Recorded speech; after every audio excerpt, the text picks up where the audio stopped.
Good morning, comic book fans! Welcome back to Comics in 5 Minutes. I'm Revel Shorty. We're doing a Thought Bubble special today. We're going to review a comic book. Well, I'll tell you the name of it in a second, because there's, a story there. But me doing a Thought Bubble thing, it feels like it's something I've actually been doing a long time ago. I've gone to Thought Bubble many years over my time running a comic book store, but quite often what I buy for myself isn't really quick and easy to review. I buy tabletop role-playing games or stuff that I've already bought but want to get signed, or massive trade paperback collections. And sometimes I just don't want to get into that. This particular time, though, yes, I did. I picked something up which is kind of like a single issue, but an oversized one, and I wasn't necessarily thinking I was going to review it, but I sat home reading it the other day, and I thought, yeah, this is something worth talking about. The comic book in question is this. Dick Tucker. Now, a detective in drag, in A Thought Without a Prayer. I feel like there's some jokes in that title that I shouldn't be able to make. The reason being, I am not a member of the queer community. I am one of those cishet white guys that are in all the podcasts.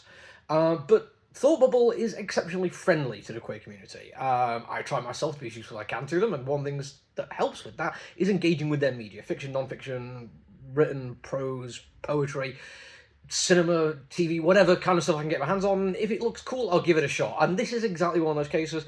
I saw the cover. I loved the setup artwork for it. Genuinely impressed me. And the joke on the cover just made me chuckle to myself. And when I basically realised that the person who created this, whose name I'm just going to have to quickly check right now, Ryan Hamill, was part of the queer community, I was like, right, okay, this is not like some low-hanging fruit joke, because that'd be very weird for it to be in Thought Bubble. It actually is written by a member of the part of the queer community and is enjoying itself while doing so. And as for enjoyment, absolutely, hell yes, genuinely loved it, but I'm going to start with some minor criticism, because I feel like if I'm not at least honest about this kind of thing, I could get some pushback. Plus, I don't like to be honest about anything I review. In this particular case, it's clearly a work of somebody who I think maybe needs an editor, maybe just a little bit of extra time on a couple of issues. For one, every once in a while, perspective on the artwork isn't quite right. Like, the vanishing points of things don't match. Not the end of the world, but as somebody who enjoys a good three-point perspective at a piece of artwork, it was noticeable. Not to the point that it spoiled it, but it was there. There's also, like, at least one, like, grammatical error I spotted, where I think what they meant to say was joined at the hip, but they used joint instead. I think an editor just picking that up would have saved that one.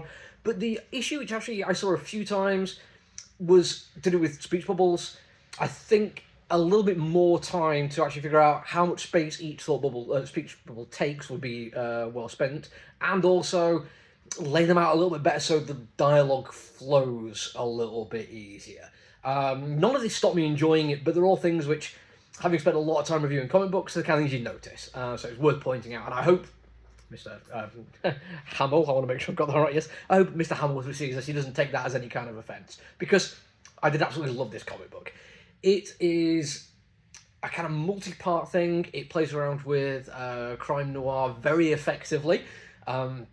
Does brilliant things with its artwork, with its use of shadows and its POV to get across the kind of film-esque noir visual aesthetics I really, really enjoy.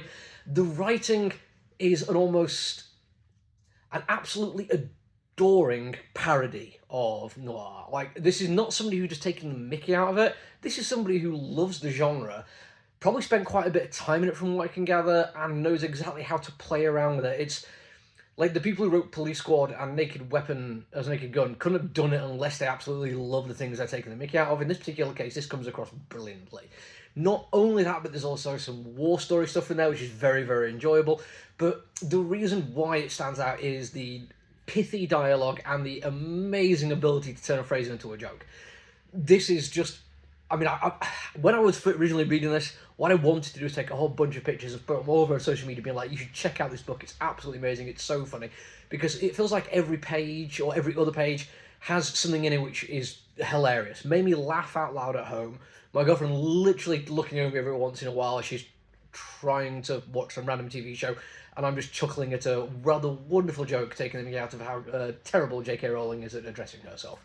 But there's lots of jokes throughout there that absolutely land, but there's also a genuinely good story about queer acceptance, not necessarily externally, which I feel would be kind of a waste, or at least not a waste, but not the best use of the comic book, but it spends far longer talking about accepting who you are from within, and I feel like that is a fantastic message to have in this almost OTT silly parody comic book. It grounds it really effectively, and honestly, I loved it for that.